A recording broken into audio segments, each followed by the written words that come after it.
अभिवादन स्वीकार कीजिए ब्रजेश मिश्रा का और आप देखना शुरू कर चुके हैं द डिबेट। बहनों भाइयों, देखते देखते एक और बड़ा किसान आंदोलन दिल्ली के दरवाजे पर दस्तक दे रहा है। किसान अपनी मांगों को लेकर बहुत लंबे वक्त से आंदोलित हैं, प्रदर्शन कर रहे हैं, प्रशासन शासन से गुहार लगा रहे हैं, लेकिन किसान जब तक सड़क पर नहीं उतरता, दिल्ली का रुख नहीं करता, तब तक उसकी मांगों पर शायद सरकारें भी ध्यान नहीं देती हैं। अब किसान आंदोलन दिल्ली दरबार के बाहर खड़ा है और 6 दिन के अंदर प्रशासन शासन को निर्णय करना है।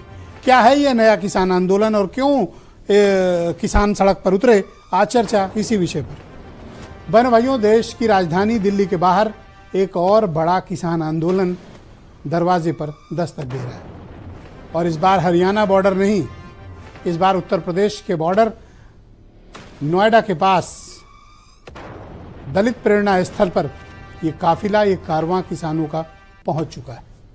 आज अगर पुलिस और किसानों के बीच 6 दिन की सहमति नहीं बनी होती तो आज हालात नोएडा के बड़े विस्फोटक हो गए थे। बहनों भाइयों, शायद प्रशासन को भी इस बात का अंदाजा नहीं रहा होगा या लखनऊ में बैठे आला हाकिमों को कि नोएडा के हालात कैसे हैं और किसान किस तरह से आंदोलित और नाराज हैं। आज जब हजारों की तादाद में किसानों ने ग्रेटर नोएडा से दिल्ली का रुख किया तो उनकी मौजूदगी, उनका एग्रेशन देखकर प्रशासन और पुलिस के हाथ पांव फूल गए। 6000 से ज्यादा एनसीआर की पुलिस फोर्स इन किसानों को रोकने की कोशिश करती रही और बहनों भाइयों, ग्रेटर नोएडा के पास और महामाया फ्लाईओवर के पास 2 बैरिकेड्स को तोड़कर हजारों किसान दिल्ली की तरफ रुख कर रहे थे, लेकिन फाइनली उनको प्रशासन ने इस बात के लिए तैयार कर लिया कि 1 सप्ताह का समय दें, शासन और अथॉरिटी के बीच बातचीत से इस मामले को सुलझाया जाएगा। बहनों भाइयों, ये कोई आंदोलन एमएसपी को लेकर नहीं है, ये कोई फसलों को लेकर आंदोलन नहीं है, ये नोएडा से उठा आंदोलन, ये एक विचित्र किस्म का आंदोलन है। नोएडा के आसपास और या नोएडा जिसको हम गौतम बुद्ध नगर से के नाम से जानते हैं, बहनों भाइयों, यहाँ की अधिकांश जमीनें 3 अथॉरिटी ने अधिग्रहित कर रखी हैं। एक नोएडा, दूसरी ग्रेटर नोएडा अथॉरिटी और अब तीसरी एक बड़ी विकराल अथॉरिटी बनी है, उसका नाम है यमुना एक्सप्रेसवे अथॉरिटी, जिसमें जेवर एयरपोर्ट वगैरह का इलाका है। बहनों भाइयों, नोएडा ग्रेटर नोएडा पीछे छूट गए हैं। जो कांड और कारनामे यमुना अथॉरिटी के जारी हैं, किसानों की बड़ी पैमाने पर जमीनें ले ली गई हैं और ये आंदोलन आज इसलिए हो रहा है कि आपको जानकर हैरानी होगी कि 2014 का जो घोषित मुआवजा और उसके बाद जो लैंड इनकी एक्विजिशन ली गई, अधिग्रहित की गई, इनको मुआवजा उसका 2014 के वाला नहीं मिला जो इस देश में लागू है। इनको क्यों नहीं मुआवजा? इनकी जमीनें ले रहे हो, इन्हें मुआवजा क्यों नहीं दोगे? दूसरा, तीनों अथॉरिटी में एक नियम लागू है, कहीं 5% था, कहीं 10% था कि यानी जितनी जमीन ली जाएगी डेवलप करके 5 या 10% एक फिक्स्ड रेट था कि आपके अगर 1 एकड़ लेंगे तो उसका 10% या 5% किसान को डेवलप करके प्लॉट देंगे और जो उस वक्त का लागू है वो मुआवजा देंगे। ना आप इनको उचित मुआवजा दे रहे हो, ना बढ़ी हुई दर का दे रहे हो। जब देख रहे हैं कि महंगाई 6-7% प्रति साल बढ़ रही है, इनको उसका भी फायदा नहीं मिलता और इनके जो 5 या 10% का आपका लोकेशन है डेवलप्ड प्लॉट के, वो आप इन्हें देते नहीं है। तो आखिर इन किसानों की जब जमीनें जा रही हैं, इनके पास कुछ और काम नहीं है, ज्यादा रोजगार धंधे नहीं है स्थानीय लोगों के पास, तो और क्या करेंगे वो? उनके पास इस जमीन को छोड़कर और क्या है? क्यों नहीं सरकारें आगे आती हैं, इंडस्ट्रियल डेवलपमेंट डिपार्टमेंट या यूपी की सरकार आगे आए और इनसे बातचीत करके इनके मामलों को सुलझाए?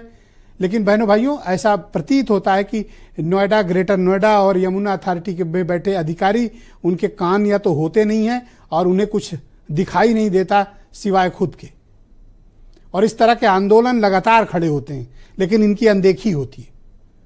अगर Yamuna expressway authority, greater Noida authority ने इस मामले को वक्त रहते सुलझा लिया होता तो आज ये जो एम्बैरेसमेंट हुआ है ये शायद नहीं होता। किसानों के साथ जो नाइंसाफी हुई है ये नहीं होती, इन्हें इनका हक मिलता। इनका क्या कसूर है भाई? इनकी जमीन लियो, इन्हें पैसे दो। अगर ये प्राइवेट को बेचते तो अभी इनको अच्छे खासे पैसे मिलते। आपने इनकी जमीनें ले ली, वहां ये खेती भी नहीं कर सकते, काम धंधा इनके पास है नहीं, रोजगार है नहीं, तो ये करेंगे क्या? बहनों भाइयों, आंदोलन लोग मजबूरी में करते हैं। वो होंगे कुछ लोग जो जिनका पेशा होगा या शौक होगा, लेकिन मैं अधिकांश लोगों को जानता हूं, 99% लोग जो इस तरह के आंदोलनों में शिरकत करते हैं वो छोटे मझोले किसान हैं। जो बड़े लोग हैं वो कोई आंदोलन नहीं करते, उनका पेट भरा हुआ है, जेब भरी हुई है, बड़ी बड़ी कोठियां हैं और छल्ले वाली गाड़ियां हैं, उन्हें कोई फर्क नहीं पड़ता है।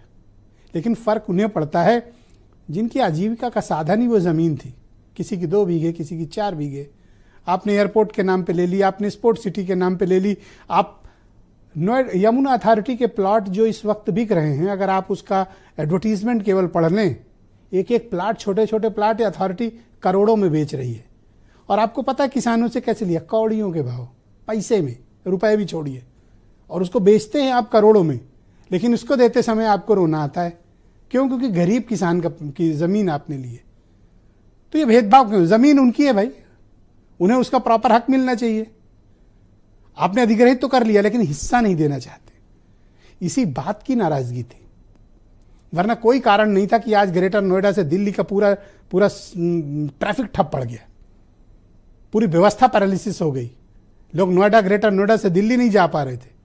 आने का सिर्फ एक साधन था गाजियाबाद की तरफ से, बाकी सारे रास्ते आज बंद थे।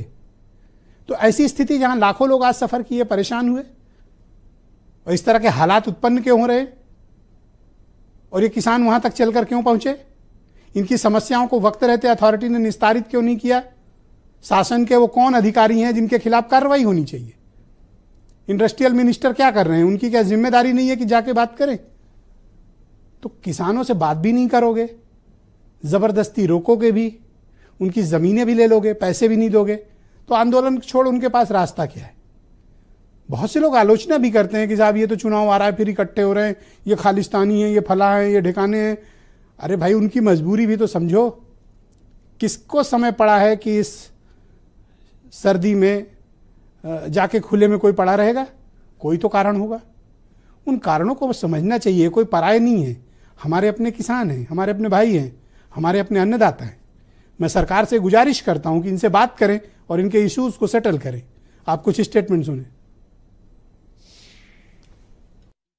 जो इनको भुगतान कर दिया उसका 64% भुगतान और करो किसानों को, सरकार नहीं कर रही। जिन किसान की जमीन चली गई उसको 10% जमीन देने की बात की थी। ये जमीन चली गई तो नौकरी उनको चाहिए।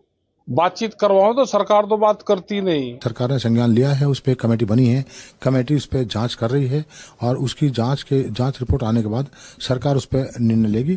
किसानों का अहित नहीं होगा और उनके जो हितों के मुद्दे हैं उनका समाधान सरकार शीघ्र खोज रही है। किसान परेशानी में है, हमें ये पता नहीं हम जो फसल बो रहे हैं कल इसका क्या भाव हमें मिलेगा। इनसे उम्मीद गलत है करनी किसान को। संवेदनहीन सरकार है, किसान से इनका कोई लेना देना नहीं है, पर उन्हें केवल आश्वासन मिलेगा, नौजवान को आश्वासन मिलेगा, कोई रोजगार नहीं मिलेगा, कुछ नहीं होगा। यदि आप उस आंदोलन में जो लोग आते हैं उनके आप चेहरे देखें तो खेती किसानी करने वाले किसान उसमें आपको बिल्कुल नहीं मिलेंगे। तो जिस तरह से प्रधानमंत्री मोदी जी ने किसानों के हित के लिए काम किया है वो अपने आप में अनुपम है, अद्भुत है। तो बहनों भाइयों, आज की इस परिचर्चा को आगे बढ़ाएंगे। आनंद दुबे बीजेपी के प्रवक्ता हैं, केपी मलिक बहुत ही जाने माने पत्रकार हैं, रोहित अग्रवाल राष्ट्रीय लोकदल से हैं, राजकुमार भाटी समाजवादी पार्टी के प्रवक्ता हैं, वीरेंद्र सिंह जी हमारे स्टेट हेड, और हमने एक खास मेहमान को आज आमंत्रित किया है जिनके नाम से आंदोलन जाने जाते हैं।